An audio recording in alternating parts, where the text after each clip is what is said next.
Last class हम लोग graph of sine and cosec पढ़े हैं और आज हमें बचे हुए 4 ग्राफ कवर अप करने हैं।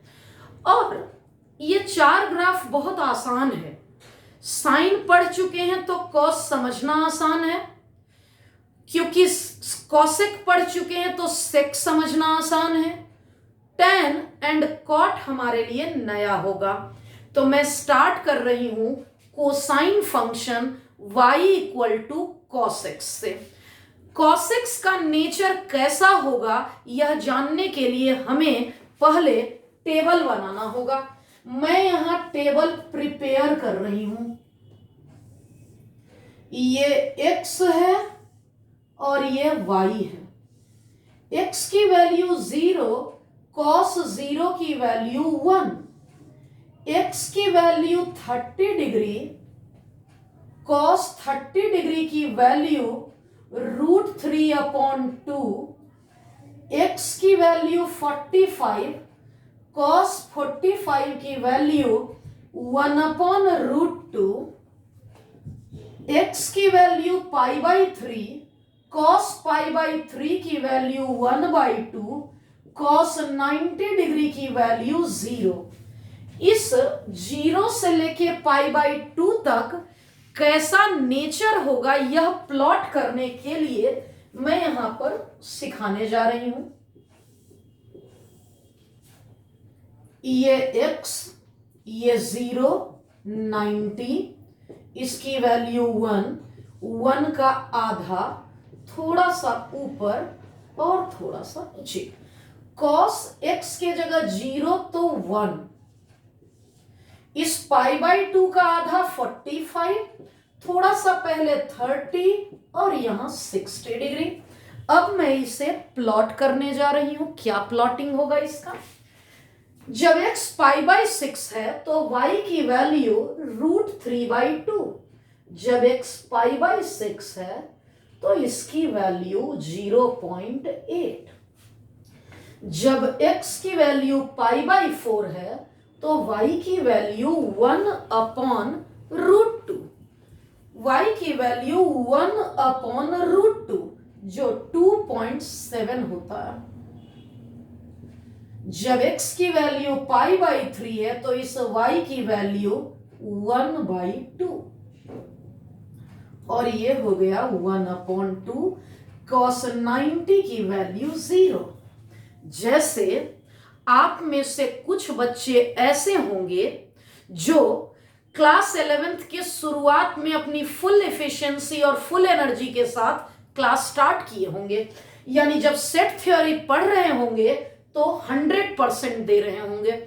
जैसे जैसे चैप्टर आगे बढ़ता गया आपका स्टडी आवर घटता चला गया और ट्रिगोनोमेट्री में जब क्लासेस ऑनलाइन चल रही थी तो कुछ बच्चे ऐसे थे जिनका आउटपुट नील हो गया, मींस वह 0 पर पहुंच गया। ऐसे फंक्शन को हम बोलेंगे, ऐसे स्टूडेंट को हम बोलेंगे 0, यानी 1 से शुरू हुआ और ये y की वैल्यू 0 पर आ गया। y की वैल्यू 1 से स्टार्ट हुआ और y की वैल्यू 0 तक आ गया। ऐसे ग्राफ को हम लोग डिक्रीजिंग फंक्शन बोलेंगे। अभी ये ग्राफ डिक्रीजिंग फंक्शन है। फिलहाल जो मैंने ग्राफ प्लॉट किया ये एक क्वाड्रेंट में प्लॉट किया। अब मैं चारों क्वाड्रेंट यानी एक पूरे साइकिल में ड्रॉ करने जा रही हूं। तुम देख लो ग्राफ को। यहां मैं पूरा का पूरा एक साइकिल कवर कर रही हूं। यहां 0 पर 1 से शुरू हुआ और फिर यहां ऐसा और ये रहा ऐसा। ये x, ये y, 0, x dash, y dash. ये π/2 हो गया, यहां पाई, ये 3π/2 हो गया और यहां 2π हो चुका। उसी नेचर को मैंने कंटिन्यू किया। यह ग्राफ हमारा y equal to cos x का है और यह ग्राफ एक कंप्लीट साइकिल का है, मींस 0 से लेकर 2 पाई तक का यह ग्राफ है, एक फुल साइकिल। अब मैं चाहती हूं कि cos x का ग्राफ पूरे नंबर लाइन पर ड्रॉ कर लूं, यानी 2-3 साइकिल को मैं प्लॉट करके दिखाऊं। तो कैसे करेंगे? अब नेचर तो हमें पता हो ही चुका है। अब मैं ग्राफ को ड्रॉ करने जा रही हूं, ध्यान देना। यही हमारा ग्राफ है, ये x है और ऊपर y है, इस तरफ x डैश और नीचे y डैश। cos 0 की वैल्यू 1 से शुरू है, ये रहा, इसकी वैल्यू ये रही, और यह वापस से ऐसा, वापस से ऐसा, और ये यहां तक हो गया। अगर मैं वापस पीछे की बात कर लूं तो cos x उसी साइकिल को रिपीट करती चली गई। बच्चों को परेशानी कब आती है? परेशानी आती है इस ग्राफ में एंगल को प्लॉट करने में। तो मैं अलग से स्पेशली उसको सिखाने जा रही हूं। ये रहा π/2, ये है हमारा π/2। cos π/2 की वैल्यू 0 होगी, इतना क्लियर हो गया। cos π/2 की वैल्यू 0। अगर एक टुकड़ा π/2 है तो इसे लिखेंगे 2 इंटू π/2, और इसे लिखेंगे 3 इंटू π/2, इसे लिखेंगे 4 into π/2, 5 into π/2, 6 into π/2, 7 into π/2, 8 into π/2। अगर उसी की बात करूं -1 इंटू, क्या हुआ हीरा? ये पूरा साइकिल का बात हो रहा है। -1 इंटू π/2, -2 इंटू π/2, -3 इंटू π/2। ये कंप्लीट साइकिल मैंने ड्रॉ कर दिया। अब हमें इसके बारे में 4 पॉइंट जानना है। पॉइंट नंबर 1 सुनते जाना। पॉइंट नंबर 1, सबसे पहला पॉइंट है, इस ग्राफ का डोमेन क्या है? डोमेन का मतलब यह ग्राफ, डोमेन का मतलब यह ग्राफ एक्स एक्सिस पर कहां से कहां तक फैला हुआ है। तो यह ग्राफ एक्स एक्सिस पर इस किनारे से लेकर इस किनारे तक फैला हुआ है, जिसे हम बोलेंगे रियल नंबर, यानी कि -∞ से +∞। सेकेंड पॉइंट की बात कर लें, रेंज। रेंज का मतलब होता है वाई एक्सिस। वाई एक्सिस पर यह ग्राफ कहां से कहां तक फैला हुआ है? तो upper limit 1, lower limit -1। Y axis पर यह ग्राफ -1 से लेकर +1 तक फैला हुआ है, और रेंज हो गया -1 से लेकर, हमारा रेंज -1 से लेकर 1 होगा। सेकेंड पॉइंट की बात कर लेती हूं। इस ग्राफ के बारे में इसको देखते रहना है, देखते रहना है और देखते रहना है, और बताना है कि यह ग्राफ कॉन्टिन्यूअस है या डिसकॉन्टिन्यूअस है। क्या इस ग्राफ को ड्रॉ करने के लिए पेन उठाना पड़ रहा है, या यह ग्राफ लगातार ड्रॉ हो सकता है? हाँ, यह ग्राफ लगातार ड्रॉ हो सकता है, इसलिए यह ग्राफ कॉन्टिन्यूअस है। cos x एक कॉन्टिन्यूअस फंक्शन है। अगर मैं इसके पीरियड की बात कर लूं कि cos x का पीरियड क्या होगा, cos x का पीरियड क्या होगा जानने के लिए मैं यहां से ऑब्जर्व करना शुरू कर रही हूं। यहां से मैं नीचे आ रही हूं, अभी ऊपर जा रही हूं। जैसे ही यहां पहुंची, आगे देख लो, ये ग्राफ सेम नेचर का है, सेम नेचर का। जैसे ही मैं ये ऐसा कर रही हूं, ये सेम नेचर का ग्राफ है, और ये नीचे जा रहा, मतलब यही हमारा एक पीरियड हो गया, यही ग्राफ हमारा एक पीरियड आ गया। अगर मैं नेक्स्ट की बात कर लूं, हमारा अगला पीरियड वापस से यहां से ये नीचे जा रहा है, ये ऊपर जा रहा है, फिर यहां के बाद नीचे जाने लगेगा, मींस हमारा अगला पीरियड सेकंड पीरियड यहां हो गया। पीछे मैंने एक पूरा साइकिल नहीं बनाया है, यानी अगर मैं पीछे की बात करूं तो एक पूरा का पूरा पीरियड नहीं बना हुआ है। इट मींस हमारे कॉस का पीरियड 2 पाई होगा। अगर मैं फोर्थ पॉइंट की बात कर लूं, किस क्वाड्रेंट में कौन बढ़ रहा है कौन घट रहा है, तो एक एक करके मैं चारों क्वाड्रेंट की बात कर लेती हूं। ये है हमारा, मैं फोर्थ पॉइंट इस तरफ लिख लूं, फोर्थ पॉइंट, ये 0 π/2 पाई 3 π/2 एंड 2 पाई।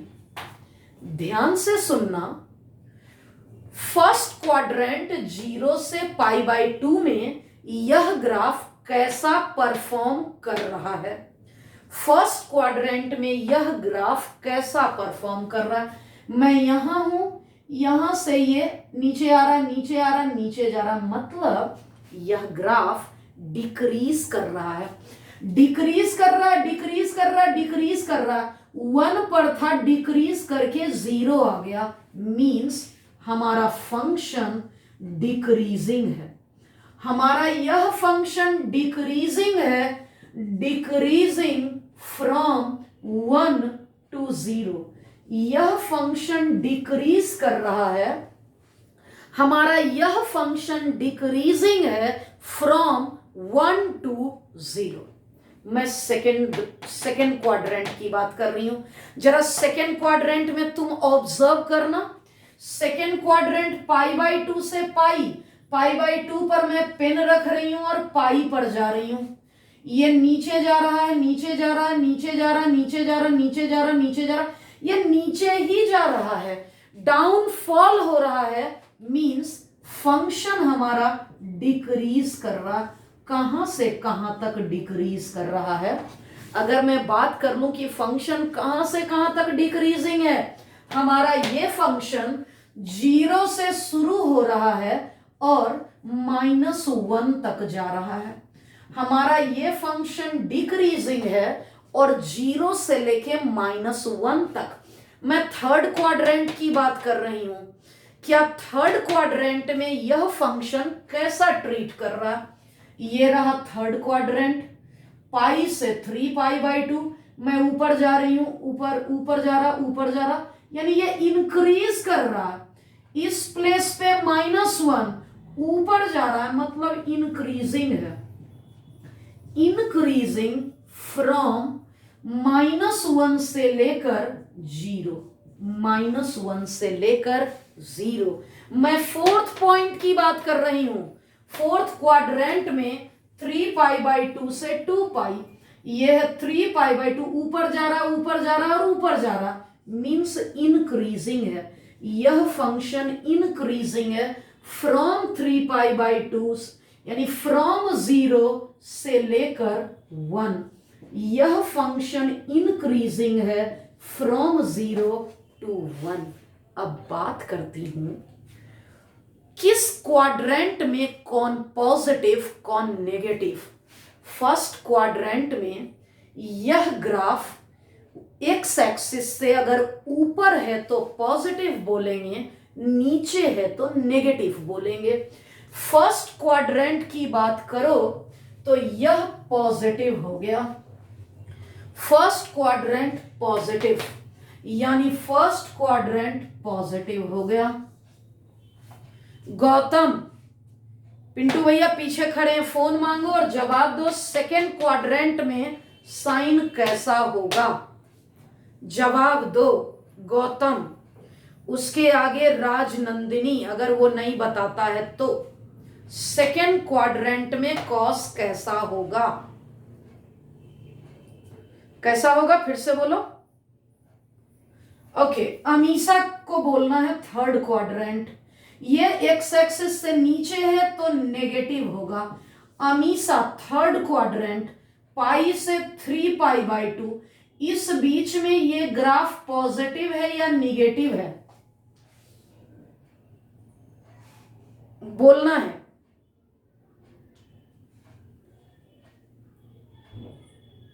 आवाज नहीं आ रहा है।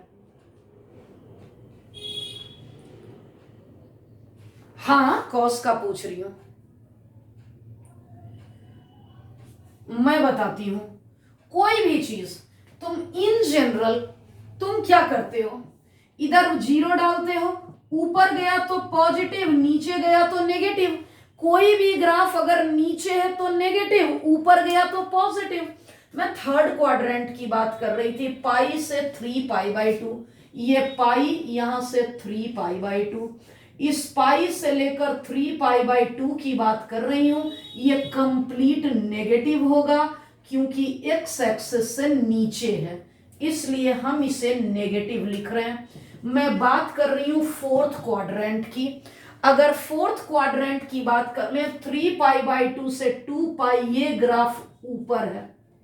और अब इस बात को आप बच्चे वेरीफाई कर सकते हैं साइन स्कीम से, ASTC रूल से।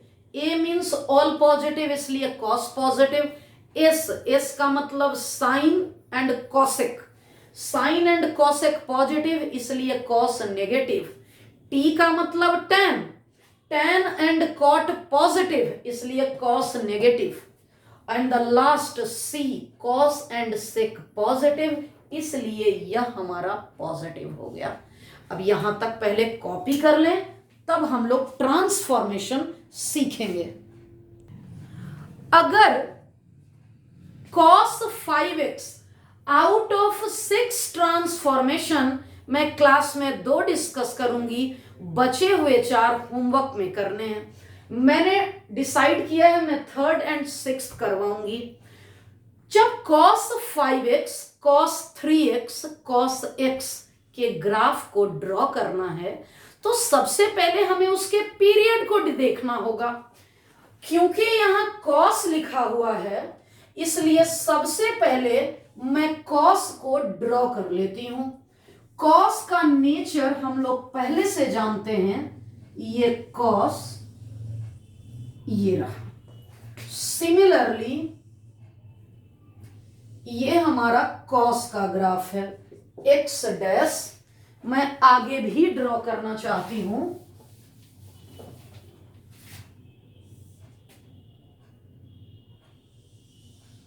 ये x है। मैंने cos का ग्राफ ड्रॉ कर लिया, ये 1 और ये -1। अब इन 6 में अंतर क्या पड़ेगा, इन 6 में एक ही डिफरेंस है, इसके पीरियड का। तो पीरियड सीख चुके हैं पहले ही, इसका पीरियड क्या होगा। सबसे पहले cos का पीरियड क्या होता है, cos का period 2π divided by coefficient of x, और x का कोएफिशिएंट 5 है, इसलिए हमारा पीरियड 2π डिवाइडेड बाई 5 होगा। अब हमारा पीरियड 2π डिवाइडेड बाई 5 है। अब इसे मार्कआउट कैसे करेंगे, तो तुम देख लो, पीरियड पूरा यहां होता है, यही तो हमारा एक पीरियड है, और इस एक पीरियड की value 2π divided by 5, 2π divided by 5 यानी 2π डिवाइडेड बाई 5। इस पीरियड को हाफ से मैं डिवाइड करने जा रही हूं, इस पीरियड को हाफ से, यानी इसका 50% एरिया ये है, तो हाफ से मैं इसको करने जा रही हूं। ये बच गया π/5, इसका भी हाफ यहां है, इट मीन्स हाफ को करने जा रही हूं π/5 से। π/5 को हाफ से करूंगी, आ गया π/10, और ये हो गया π/10। बस एक क्वाड्रेंट पता चल गया। अब इस एक क्वाड्रेंट से बाकी का सारा हमें कैलकुलेट कर लेना है। ये π/10 थीटा है, इसे 2 से इंटू कर देना है, इसे 3 से इंटू कर देना है, इसे 4 से इंटू करना है, ये 5 π/10 हो गया, ये 6 π/10 हो गया और ये 7 π/10 हो गया। अब देखते हैं, ये हमारा 0 माइनस π/10, 2 इंटू π/10, 3 इंटू π/10। ये हमारा कंप्लीट ग्राफ हो गया cos 5x का। मीन्स इसमें से कोई भी ग्राफ ड्रॉ करने को बोला जाए, सिर्फ पीरियड में निकाल लूंगी, बाकी का सारा एज इट इज रहेगा। जो बच्चे इस ग्राफ को कम समझ पाए हैं उनके लिए एक आखिरी मौका है, मैं 6th नंबर सिखाने जा रही हूं, ध्यान से सुनेंगे। मीन्स सबसे पहले तो मैं बात कर रही हूं इस 6 नंबर में ग्राफ का y equal to cos x/4, क्योंकि ग्राफ कोसाइन का है, क्योंकि यहां ग्राफ कॉस का बनाना है, इसलिए मैं कॉस का ग्राफ ड्रॉ करने जा रही हूं। ये रहा, इस तरफ ये रहा, थोड़ा और हमारे पास जगह है इसलिए थोड़ा और ड्रॉ कर लिया। अब इस तरफ ग्राफ की बात कर लेते हैं।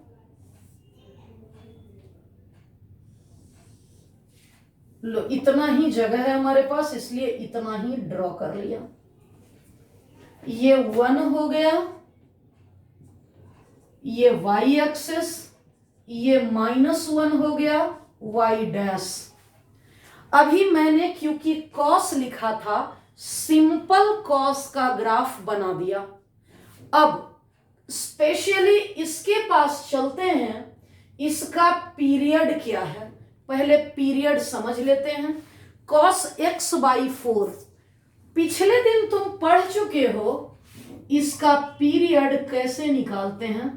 cos है इसलिए 2π divided by coefficient of x का कोएफिशिएंट 1/4, ये 1/4, ये 1/4 ऊपर चला गया, ये 1/4 ऊपर चला गया, 4 इंटू 2π और ये पीरियड बन गया 8π।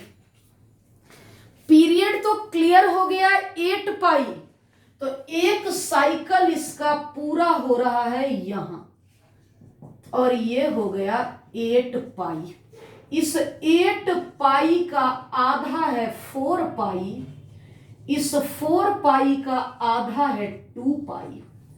अब सुनना ध्यान से, एक टुकड़ा, एक क्वाड्रेंट 2π है, इसे 2 से इंटू कर दूंगी, इसे 3 से इंटू, 4 से इंटू, 5 से इंटू, इसे 6 से into, 0 into 2π, -1 into 2π, -2 into 2π, -3 into 2π, -4 into 2π। और ये हमारा कंप्लीट ग्राफ ड्रॉ हो गया।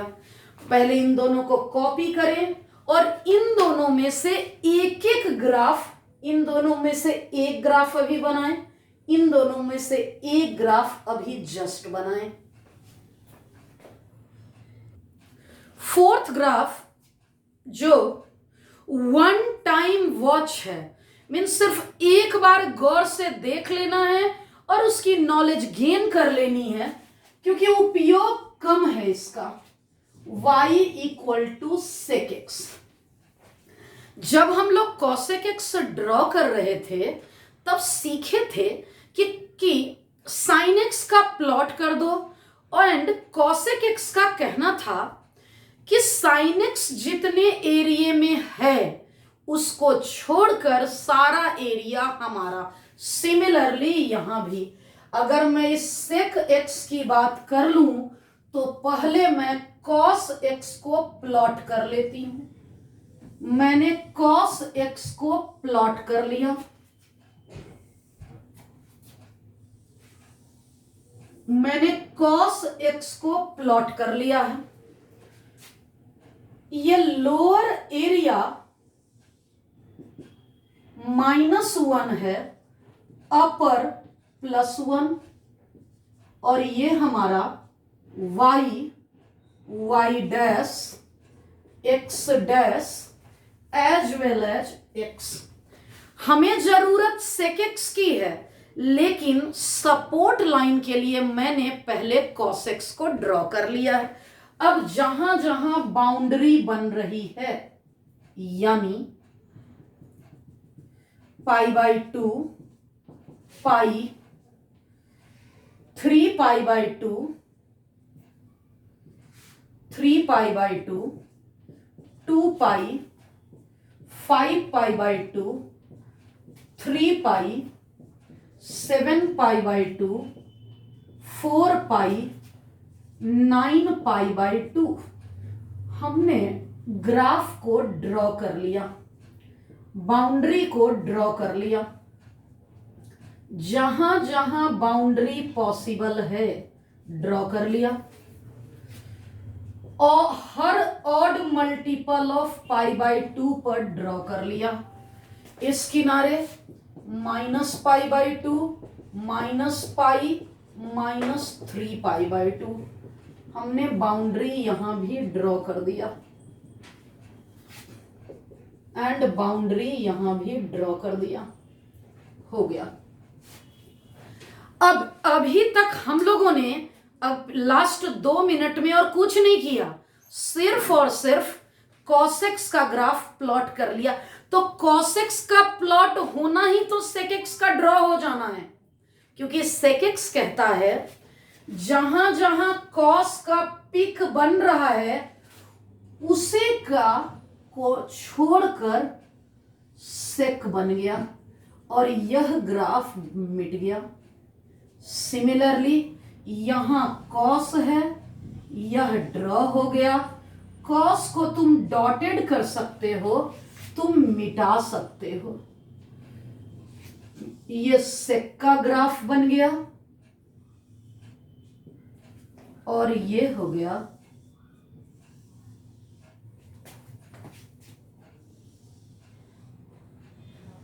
ये हमारा प्लॉट हो गया। इस जहां जहां पिक बन रहा था, तुमने फिजिक्स में वेव्स चैप्टर में crest and trough class 10th में भी पढ़ा है। जहां जहां पिक बन रहा था उसको टच करता हुआ रिवर्स डायरेक्शन में बना दिया और cos x का ग्राफ को मैंने मिटा दिया। जो नजर आ रहा है ग्राफ, ये सिर्फ और सिर्फ sec x का ग्राफ नजर आ रहा। cos x मैंने ड्रॉ ही किया था सपोर्ट के लिए। हो गया। अब इसके 5 पॉइंट सीखने हैं। पॉइंट नंबर 1, नोट का पहला पॉइंट, यह ग्राफ कॉन्टिन्यूअस है या डिसकॉन्टिन्यूअस है। क्या इस ग्राफ को ड्रॉ करने के लिए पेन उठाने की आवश्यकता है? क्या यह ग्राफ बिना पेन उठाए ड्रॉ हो सकता है? No, no one can plot the graph without raising pen from the board. इसलिए इसे प्लॉट करने के लिए, जैसे मैं यहां से यहां तक प्लॉट कर दी, अब इस पोर्शन को प्लॉट करने के लिए यहां से पेन को उठाना पड़ेगा और वापस से यहां डालना होगा। इसी को हम लोग कहते हैं डिसकॉन्टिन्यूअस फंक्शन, क्योंकि इस ग्राफ को प्लॉट करने के लिए हमें पेन को लिफ्ट करना पड़ा। डिसकॉन्टिन्यूअस एट x के किस किस वैल्यू पर यह फंक्शन डिसकॉन्टिन्यूअस है, बताना शुरू करती हूं। डॉटेड लाइन π/2 पर, डॉटेड लाइन 3π/2 पर, ये डॉटेड लाइन 5π/2 पर, यह डॉटेड लाइन 7π/2 पर, और यह डॉटेड लाइन 9π/2 पर, डॉट डॉट डॉट। क्या आप बच्चों के पास ऐसा कोई टर्म है जो इन सब को रिप्लेस कर दे? क्या कोई बच्चा बता सकता है ऐसा कोई टर्म? इस पूरे के बदले मैं एक टर्म लिख दूं, इस पूरे पर मैं सिर्फ और सिर्फ एक टर्म लिख दूं और वो इस पूरे को प्लेस कर दे, रिप्लेस कर दे, तो मैं सिखाती हूं। मैं इसी को देखने का एक दूसरा तरीका बताती हूं। 1 × π/2, 3 × π/2, 5 × π/2, 7 × π/2, 9 × π/2। इससे बेहतर है कि मैं बोल देती हूं ऑड नंबर इंटू π/2, जहां n इंटीजर है। इस ऑड नंबर के जगह तुम 2n-1 भी लिख सकते, मीन्स ऑड नंबर 2n+1 भी होता है, साथ ही साथ 2n-1 भी होता है। मैंने +1 से लिखना स्टार्ट किया, इसलिए हमारा यह फंक्शन डिसकंटीन्यूअस है। हर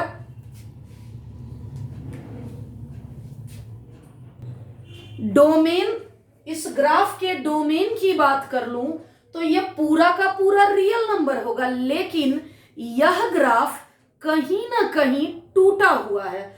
तो जहां जहां डॉटेड लाइन है वहां वहां यह ग्राफ टूटा हुआ है, इसलिए उसे डोमेन में शामिल नहीं करेंगे और लिखेंगे हमारा डोमेन पूरा का पूरा real number except odd multiple of π/2 where n belongs to integer। अब तुम बता दो रेंज क्या होगा? रेंज मीन्स यह ग्राफ y एक्सिस पर कहां से कहां तक फैला हुआ है। अब तुम बता दो रेंज क्या होगा? यानी अगर मैं y एक्सिस की बात कर लूं तो ये 1 से लेके ऊपर इनफाइनाइट तक है, -∞ से -1 तक है। इसको दूसरे शब्दों में कह सकते हैं कि जितनी दूर में कॉस है उसको छोड़कर बाकी पूरे जगह पर सेक है, यानी रियल नंबर एक्सेप्ट -1 से लेकर 1। इसी बात को दूसरे शब्दों में कह सकते हैं -∞ से -1 यूनियन 1 से लेकर इनफाइनाइट। अगर मैं थर्ड पॉइंट की बात कर लूं कि इसका पीरियड क्या है, ऑब्जर्व करना शुरू करो पीरियड के लिए। मैं 0 डिग्री पर 1 यहां से ऑब्जर्व कर रही हूं, ये ऊपर जा रहा, फिर ये ऊपर कहां पे जा रहा? इसमें नहीं जा रहा। हाँ, ये फिर से ऊपर यहां जा रहा, मीन्स यहां से लेकर यहां तक को एक पीरियड बोलेंगे। इट मीन्स हमारा पीरियड 2π है। सेक का पीरियड वही होता है, सेक का पीरियड वही होता है जो कॉस का होता है, कॉट का पीरियड वही होता है जो टैन का होता है, कोसेक का पीरियड वही होगा जो साइन का होगा, यानी फंक्शन और उसके पार्टनर का पीरियड सेम होता है। एंड द लास्ट पॉइंट इसका एसिम्प्टोट्स। आखिर किसे कहते हैं एसिम्प्टोट्स? एसिम्प्टोट्स क्या होता है पढ़ चुके हैं। एसिम्प्टोट्स वह लाइन है जो इस कर्व को इनफाइनाइट पर टच कर रही है। एसिम्प्टोट्स हम उस लाइन को कहते हैं जो इस कर्व को इनफाइनाइट पर टच कर रही है। जैसे π/2, x की वैल्यू जब π/2 है तो ऊपर भी इनफाइनाइट, नीचे भी -∞ पर टच कर रहा है। इट मीन्स मैं यहां बोल सकती हूं एसिम्टोट्स के लिए x की वैल्यू, इस एसिम्टोट्स के लिए x की वैल्यू π/2। ये डॉटेड लाइन भी कर्व को इनफाइनाइट पे टच कर रहा है, यह डॉटेड लाइन भी कर्व को इनफाइनाइट पे टच कर रहा है।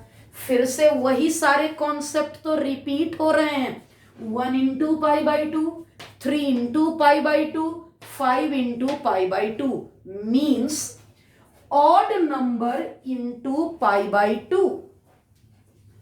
ऑड नंबर जिसे मैं बोल दूं 2n + 1, यह है हमारा ऑड नंबर इंटू π/2, और इस ऑड नंबर को बोलेंगे यहां n हमारा इंटीजर होगा। Now it's all about sec x। Copy down, then we will shift to tan x। Next two function tan x and cot x। Tangent function y = tan x, cotangent function means y = cot x। अगर मैं इसके table की बात कर लूं कि यह कैसा टेबल बनेगा, यहां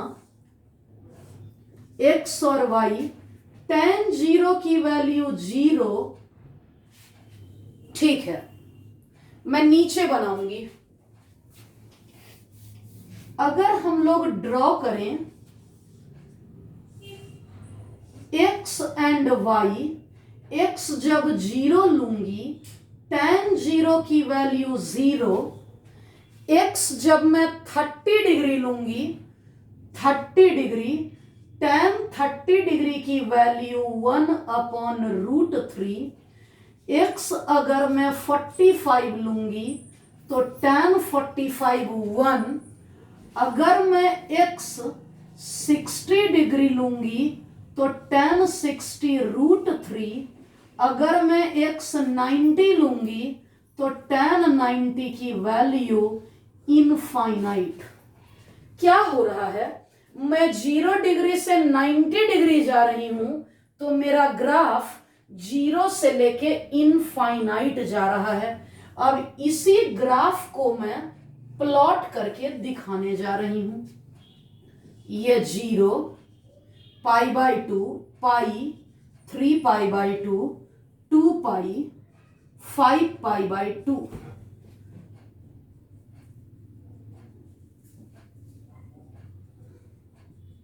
एक बार इस ग्राफ को समझ लेना है। Sine, cos and tan are 3 important graph.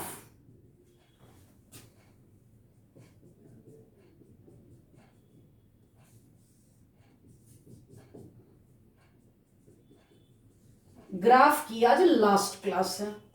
मैंने π/2 मार्क किया है, पाई, 3π/2, 2π, 5π/2, -π/2, -π। गौर से देखना, x जब 0 था तो y भी 0, x जब π/2 है तो इंफिनिटी। ये रहा हमारा ग्राफ, ये रहा x 0 तो y 0, x π/2 तो tan इंफिनिटी। ये y एक्सिस। x जब 45 था तो tan 45 1 हो गया।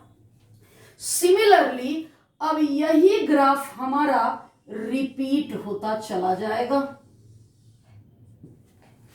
यही ग्राफ 0, पाई, 2π पर भी यही ग्राफ रिपीट हो गया।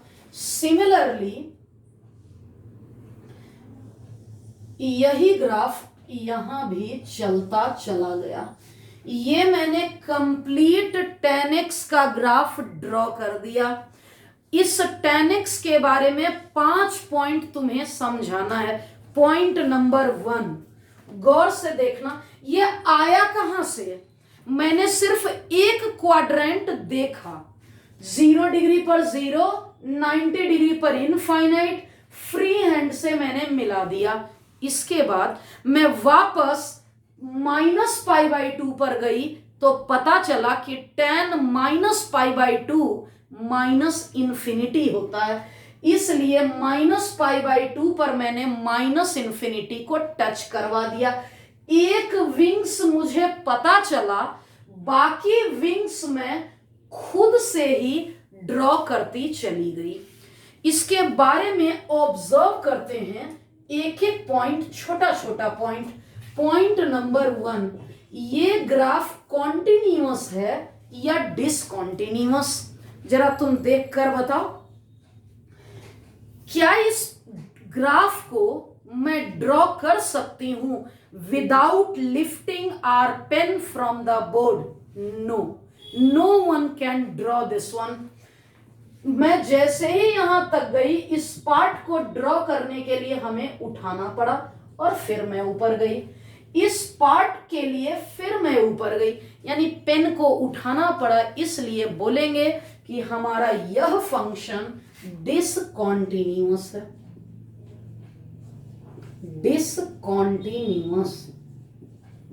Discontinuous at x equal to कहां कहां? Pi by two, 3 pi by two, 5 pi by two, minus pi by two, यानी कि देख लो कहां कहां ये इनफाइनाइट को टच कर रहा है। तुम एक बार ऑब्जर्व कर लो, ये इनफाइनाइट पर कहां कहां टच कर रहा है। ये 1 पाई by two, 3 pi by two, 5 pi by to पर इनफाइनाइट को टच कर रहा है, मतलब odd multiple of pi by to, जहां n हमारा इंटीजर है। अब डोमेन की बात करते हैं। क्लास 12th बोर्ड में बड़े आराम से पूछा जाएगा, tan x का डोमेन बताएं, sec x का रेंज बताएं। तो ग्राफ आज सीखे हैं, इसी कॉन्सेप्ट को ध्यान रखना है अगले टाइम तक। तुम्हें बताना है इसका डोमेन क्या होगा, साथ ही साथ इसका रेंज क्या होगा। अगर मैं डोमेन की बात करूं, मींस एक्स एक्सिस की बात करूं, तो एक्स एक्सिस पर यह ग्राफ इस किनारे से लेकर इस किनारे तक फैला हुआ है, पूरे के पूरे रियल नंबर पर, एक्सेप्ट कहीं कहीं टूटा हुआ है। कहां टूटा हुआ है वो साफ दिख रहा है, इसे बोलूंगी odd multiple of pi by two, where n belongs to integer. मैं सेकेंड पॉइंट की बात कर लेती हूं, रेंज की बात कर लेती हूं। रेंज का मतलब, इस रेंज का मतलब यह ग्राफ y एक्सिस पर कहां से कहां फैला हुआ है।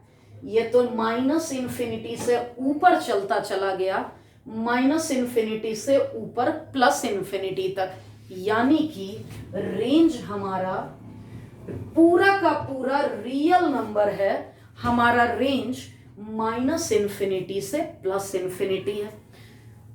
आप बच्चे अपने घर में कभी ना कभी जरूर सुने होंगे, आपके पेरेंट्स बोल रहे होंगे कि तुम देखो तो जरा, एक तुम खुद को देखो और एक फलाने साहब का लड़का जो तुम्हारे पड़ोसी हैं, वो क्लास 6 में 70% लाया, उस समय तुम भी 70 लाए, 7 में वो 80% ले आया, 8th में वो 85, 10th में वो 90% ले आया और 12th में तो वो 94% ले आया।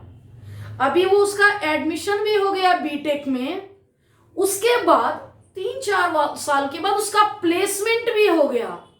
तो तुम्हारे पेरेंट्स एग्जाम्पल दे रहे हैं कि तुम उस बच्चे को देखो जो लगातार ग्रो कर रहा है। वह भी 70% लाया था, तुम भी लाए थे, तुम आज भी 70 से 80 तक ही पहुंचे हो और उनका लड़का लगातार बढ़ रहा है, बढ़ रहा है, बढ़ रहा है, बढ़ रहा है, आज तक उसका करियर ग्रोथ बढ़ ही रहा है।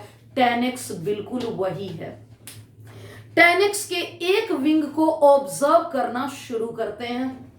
बहुत नीचे था, थोड़ा ऊपर, थोड़ा ऊपर, थोड़ा ऊपर, थोड़ा ऊपर, थोड़ा ऊपर, थोड़ा ऊपर, थोड़ा ऊपर, ये सिर्फ बढ़ ही रहा है। Out of 6 trigonometric function tan x इकलौता ऐसा फंक्शन है जो सिर्फ बढ़ता ही रहता है। मतलब यह फंक्शन स्ट्रिक्टली इंक्रीजिंग फंक्शन है, बढ़ने के रूल को स्ट्रिक्टली फॉलो करता है। यानी मैं बोल सकती हूं 10x strictly increasing function. s का मतलब मैंने स्ट्रिक्टली लिखा है, यहां s का मतलब स्ट्रिक्टली। पॉइंट नंबर 4, पीरियड की बात बता दो। पीरियड यानी कि t। अगर मैं पीरियड की बात कर लूं, इस फंक्शन का पीरियड क्या है, ऑब्जर्व करना शुरू करो। ऑब्जर्व करना शुरू कर रही है, ऊपर जा रहा, ऊपर जा रहा, ऊपर जा रहा, फिर ये ऊपर कहां पे जा रहा, फिर ये यहां से ऊपर जा रहा, यानी इसका पीरियड t यहीं तक है। इट मींस 10x का पीरियड पाई होता है। पीरियड ऑफ 10x पाई होता है। अगर 10x का पीरियड तुम सीख गए तो क्या तुम 10kx का पीरियड बता सकते हो?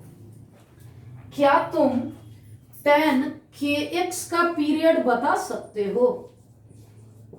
पीरियड ऑफ 10kx कोई भी बच्चा बता सकता है, तुम पहले पढ़ चुके हो। इस 10 का period pi divided by x का कोएफिशिएंट हो गया। क्या तुम आखिरी पॉइंट 5 नंबर बता सकते हो, कब कब बढ़ रहा है, कब घट रहा है? अभी तुरंत तो हम लोगों ने डिस्कस किया कि 10 सिर्फ और सिर्फ बढ़ ही रहा है। मैं पॉजिटिव और नेगेटिव की बात कर लेती हूं, कब ये पॉजिटिव है, कब नेगेटिव। पॉजिटिव और नेगेटिव का फंडा एकदम क्लियर है। अगर एक्स एक्सिस के ऊपर है तो पॉजिटिव, नीचे है तो नेगेटिव। 0 से लेके π/2 ऊपर है ग्राफ पॉजिटिव, π/2 से नीचे है ग्राफ नेगेटिव, पाई से 3π/2 ऊपर है पॉजिटिव, 3π/2 से लेकर 2π, 3π/2 से लेकर 2π नीचे है नेगेटिव। क्लियर हो गया? Shifting to our last graph cot x। 10 का रेसिप्रोकल है cot और इसका बिहेवियर भी बिल्कुल ही, इसका बिहेवियर उसके रेसिप्रोकल है। ये सिर्फ और सिर्फ बढ़ रहा है। और तुम बच्चे क्या करते, 11th में शुरुआत से लेके अभी तक अपना परफॉर्मेंस से डिग्रेड करते आ रहे हो। तो तुम्हारी ही तरह ये कॉटेक्स है, टॉप से शुरू कर रहा है।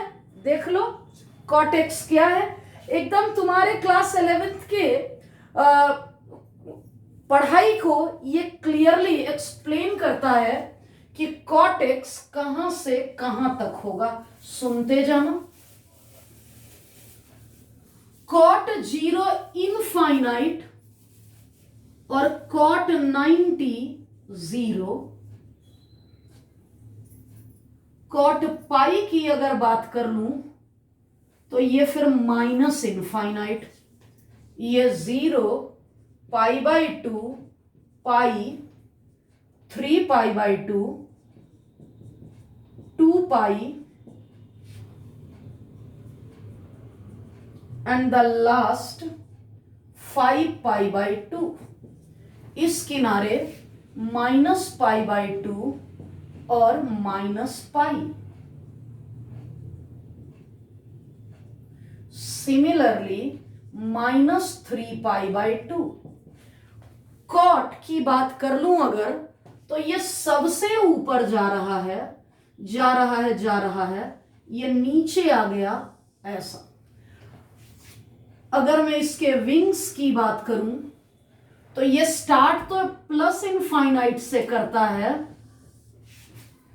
तुम में से बहुत सारे ऐसे बच्चे होंगे जो अपने गांव में ऑब्जर्व किए होंगे कि उनके दादाजी मुखिया थे, उन्होंने बहुत सारी संपत्ति अर्जित करके रखी, यानी उन्होंने बहुत सारी प्रॉपर्टी खरीद ली गांव में मकान बना दिया और उनके बेटे ने कुछ भी नहीं किया, यानी पिताजी ने इनफाइनाइट रुपीस दे दिया, वो धीरे धीरे खर्च कर रहा है, नीचे जा रहा, धीरे धीरे धीरे धीरे अब वो अपनी प्रॉपर्टी बेचना शुरू कर दिया, धीरे धीरे धीरे धीरे सारी प्रॉपर्टी, लास्ट जिस मकान में वो रह रहा था वो भी बेच दिया, जीरो पे आ चुका, क्योंकि उसका लिविंग स्टैंडर्ड तो उसके दादाजी बना के गए हैं, जैसा उनका लाइफस्टाइल था, अपने आगे वाली पीढ़ी को उन्होंने वैसे ही रहना सिखाया, तो बच्चे कर्ज लेना शुरू कर दिए, यानी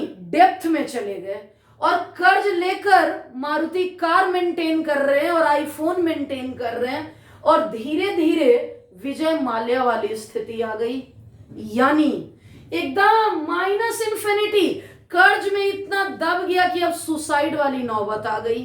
कॉर्टेक्स यही है। कॉर्टेक्स एक ऐसा डैश टाइप का फंक्शन है, खराब टाइप का फंक्शन है, जिसका परफॉर्मेंस घटता ही रहता है, स्ट्रिक्टली डिक्रीजिंग है। इसलिए इस फंक्शन को मैं बोलूंगी ये वाई। अब मैंने ये कहानी इसलिए बनाई ताकि तुम्हें परमानेंट याद रह सके ये बात जो हम लोग अभी डिस्कस किए। पॉइंट नंबर 1, ये डिसकॉन्टिन्यूअस है। कहां पर ये डिसकॉन्टिन्यूअस है? यह डिसकॉन्टिन्यूअस है कहां कहां? 0, पाई, 2 पाई, 3 पाई, यानी कि यह ग्राफ इन पाई पर डिसकॉन्टिन्यूअस है, और यहां हम बोलेंगे इन बिलोंग्स टू इंटीजर। हमारा सेकेंड पॉइंट है डोमेन क्या है। डोमेन यानी एक्स एक्सिस में, एक्स एक्सिस पर यह ग्राफ कहां से कहां तक फैला हुआ है। एक्स एक्सिस पर यह ग्राफ माइनस इंफिनिटी से प्लस इंफिनिटी तक फैला हुआ है, इट मींस पूरे रियल नंबर पर, लेकिन डोमेन में हम उसको शामिल नहीं करेंगे जहां ये टूटा हुआ है, तो एक्सेप्ट माइनस पाई, 0, पाई, 2 पाई, n पाई टूटा हुआ है जहां n बिलोंग्स टू इंटीजर है। अगर मैं रेंज की बात कर लूं, रेंज की बात कर लूं वाई एक्सिस पर, वाई एक्सिस पर तो इसने पूरी जिंदगी देख ली, बहुत अमीरी भी देख ली और बहुत गरीबी भी देख ली, यानी पूरी दुनिया देख ली, माइनस इंफिनिटी से लेकर प्लस इंफिनिटी, पूरा का पूरा रियल नंबर। अगर मैं इसके पीरियड की बात कर लूं, इसका पीरियड वही होगा जो tan का पीरियड है, और लास्ट इसके एसिम्टोड्स की बात कर लूं, इसका एसिम्टोड्स वही होगा जहां जहां ये टूटा हुआ है। एसिम्टोड्स क्या होता है? एसिम्टोड्स वह लाइन है जो इस कर्व को इनफाइनाइट पर टच कर रही है, 0, पाई, 2 पाई, यानी x इक्वल टू n पाई, n बिलोंग्स टू इंटीजर। और यही हमारा टोटल ग्राफ क्लोज हो गया। होमवर्क में all 10 graph in your homework copy. आखिर ये 10 ग्राफ कौन कौन है? ये 10 ग्राफ मैं बता दूं, tan x, cot x, sec x, cosec x, 4 graph, sorry, tan, cot, cos and sec, और 6 ग्राफ मैंने यहां पर थोड़ी देर पहले ट्रांसफॉर्मेशन वाले लिखे थे, cos 2x, cos 3x, cos 5x। All 10 graph must be done in your homework copy. आज सभी बच्चे टॉपिक 10 का होमवर्क करके आए होंगे, और अब टॉपिक 9 अगले दिन बनाकर आएंगे। मैंने क्यों ये दोनों टॉपिक बनवाया? क्योंकि नेक्स्ट क्लास हम लोग स्टार्ट करेंगे ट्रिगोनोमेट्रिक इक्वेशन। हम लोगों ने ऑल 6 ग्राफ कंप्लीटली फिनिश कर लिया। इसके बाद हमारा ग्राफ कंप्लीटली ओवर होता है।